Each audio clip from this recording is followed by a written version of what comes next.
안녕하십니까. 레드앤브릿지 대표 임동균입니다. 오늘은 72의 법칙이 과연 만능일지에 대해서 말씀드리도록 하겠습니다. 실제로 내 원금이 2배가 되는데 걸리는 기간은 얼마일까요? 어드밴스드 투자 칼럼 레드앤브릿지 첫 번째 영상입니다. 오늘 할 컨텐츠 말씀드리면 먼저 72의 법칙의 유래에 대해서 말씀드리도록 하겠습니다. 다음으로 72의 법칙이 어떻게 유도되는지 말씀드릴 것이고요. 그리고 실제로 원금이 2배가 되는데 걸리는 기간 말씀드리도록 하겠습니다. 마지막으로 어떻게 응용할 수 있을지 말씀드리도록 하겠습니다. 72의 법칙의 유래에 대해서 말씀드리겠습니다. 이 좌측의 사진은 이탈리아의 수학자 루카 파치올리라는 분입니다. 이분이 복식부기를 처음으로 제안했기 때문에 회계학의 아버지라고 불리고도 있고요.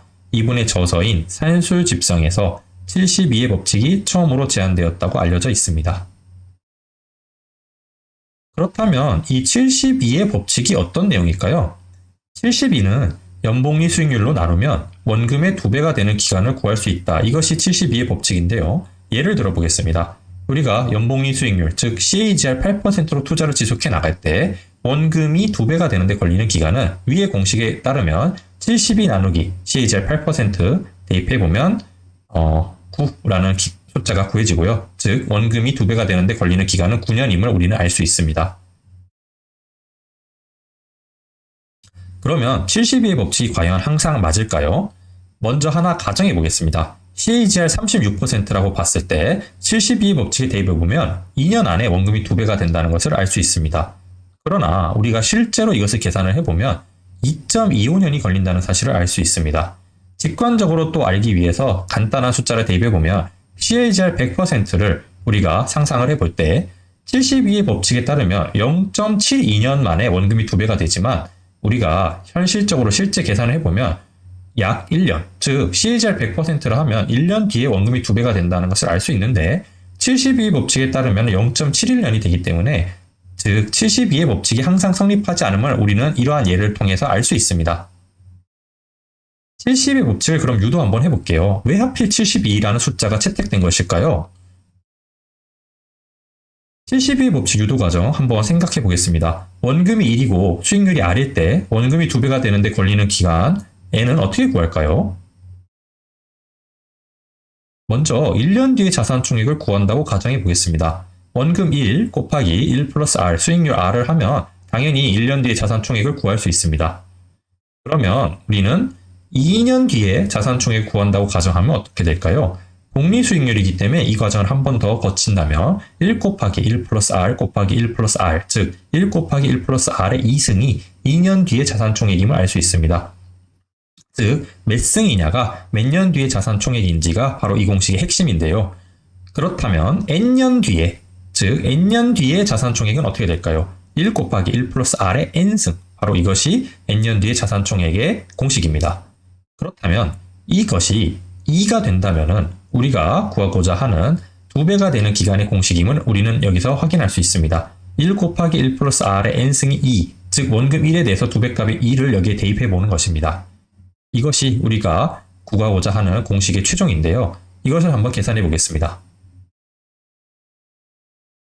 양변에 자연 로그를 취하면 n 곱하기 ln 1 플러스 r은 ln 2가 되고요. 좌측에 n을 남기고 우측으로 ln 1 플러스 r을 이항하면 이와 같이 되고요. n은 ln 1 플러스 r분의 ln 2가 됩니다. 자, 여기서 r이 만약에 거의 0에 가깝게 된다면 어떻게 될까요? 바로 n은 r분의 ln 2가 되는데요. 왜 이렇게 되는지 한번 말씀드릴게요. ln 1은 우리가 로그표를 보면 0임을 알 수 있고요. r은 거의 0에 가깝다고 우리가 가정했습니다. 즉 ln 1 플러스 r은 r이 거의 0에 가깝기 때문에 ln 1과 거의 같고요. 이것이 r과 거의 같고 근데 ln 1은 0이기 때문에 여기서 즉 ln 1 플러스 r을 그냥 r로 대입해도 거의 똑같다는 사실을 우리는 알 수 있습니다. 즉 다시 말해서 n은 r분의 ln 2가 바로 우리가 구하고자 하는 공식이 됩니다.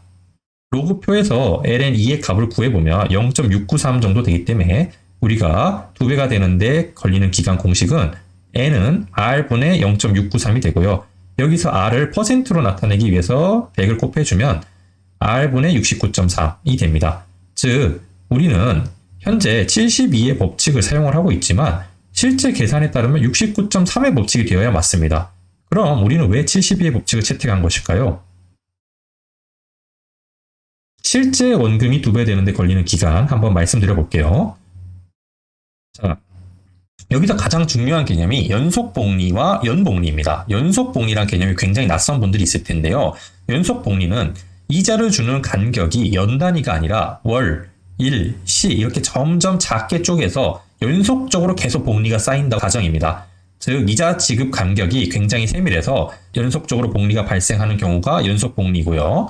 연복리는 우리가 가장 익숙한 개념인데요. 이자 지급 간격이 1년에 한 번인 것입니다. 연 단위로 지급을 하기 때문에 마지막에 1년이 지났을 때 복리 수익이 붙는 구조입니다. 실제 생활에서 우리는 연복리가 더 익숙한 개념이고요. 연속복리는 잘 적용되지 않습니다. 그러나 우리가 방금 구한 공식은 연속복리에 따라서 우리가 적용해서 구한 공식이기 때문에 실제 우리가 활용하는 연복리 개념을 적용해보면 69.3보다는 72를 대체해서 사용하는 것이 보다 적합한 결과를 가져옵니다. 또 여러 가지 장점이 있는데요. 72는 1, 2, 3, 4, 6, 8, 9, 12 같은 약수가 굉장히 많기 때문에 나누기가 굉장히 편리합니다. 또한 일반적으로 우리가 많이 접할 수 있는 복리 수익률인 6에서 10% 구간에서 정확도가 상당히 높습니다. 이와 관련해서 저희가 간단한 표를 한번 보여드리겠습니다. 자, 조금 어지러울 수 있는데 하나씩 설명해 드릴게요. 좌측 복리 수익률을 보시면 0.25부터 0.5, 1, 2, 3, 4, 5, 6 이렇게 내려가고 있고요. 실제로 원금이 2배가 되는데 걸리는 기간이 첫 번째 행에서 나타나고 있습니다. 0.25%로 원금이 2배가 되는데 걸리는 기간은 277.61년이 걸리고요. 이것을 이론상 가장 근사값을 나타내면 69.4입니다. 그리고 72의 법칙으로 여러분이 계산했다면 288년이 걸렸고요. 만약에 72가 아닌 70을 대입했다면 280년, 69.3을 대입했다면 277.2년, 78을 대입했다면 312년이 걸립니다. 이론상 가장 적합한 근사값에 가장 가까운 법칙은 여기서는 69.3입니다. 그러나 이론상 가장 적합한 근사값을 쭉 보시면은 복리 수익률이 커질수록 점점 숫자가 커진다는 사실을 확인할 수 있습니다. 이상의 표를 계속 캡처해서 확인해 보실 수 있습니다. 다음 표 볼게요. 우리가 현실적으로 가장 많이 볼 수 있는 복리 수익률 구간입니다. 7%에서 18%까지 제가 계산해 보았고요. 원금이 2배가 되는데 걸리는 기간은 좌측 첫 번째 행에서 확인할 수 있습니다. 예시로 복리 수익률 8%를 보면은 원금이 2배가 되는데 걸리는 기간은 약 9.01년으로 측정이 되고 있는데 이론상 가장 적합한 근사값은 72.05입니다. 72의 법칙이 그냥 단순하게 적용했을 때 9년이라 나오는 걸 보면 이론상의 구해진 값과 실제로 구해진 값이 굉장히 유사하다는 것을 우리가 알 수 있습니다. 즉 아까 언급해드렸듯이 6에서 10% 구간에서는 이론상 가장 적합한 근사값이 72 근방에 있기 때문에 72의 법칙이 우리가 현재 가장 많이 활용되고 있고요. 만약에 복리 수익률이 극단값으로 올라갈수록 72의 법칙은 근사값에서 멀어지기 때문에 정확도가 떨어지게 됩니다. 극단적인 복리 수익률을 가정을 해볼게요. 예를 들어서 복리 수익률이 25%라고 가정을 해보겠습니다. 실제로 원금이 2배가 되는데 걸리는 기간은 3.11년이고요. 이론상 가장 적합한 근사값은 77.65로 우리가 78의 법칙으로 여러분이 적용했을 때 비교적 비슷한 수치인 3.12년으로 계산이 됨을 알 수 있습니다. 연 복리 수익률이라 할지라도 수익률이 낮아지면 69.3이나 70의 법칙이 더 적합하고 수익률이 높아질수록 78을 근사치로 사용하는 것이 더 적합하다는 것을 우리는 알 수 있습니다. 마지막으로 그럼 이러한 사실들을 어떻게 응용할 수 있을지 말씀드리도록 하겠습니다. 만약에 여러분이 원금이 2배가 아니라 3배가 되는데 걸리는 기간이 궁금하다면 어떨까요? 아래와 같은 공식을 그대로 사용하시면 됩니다.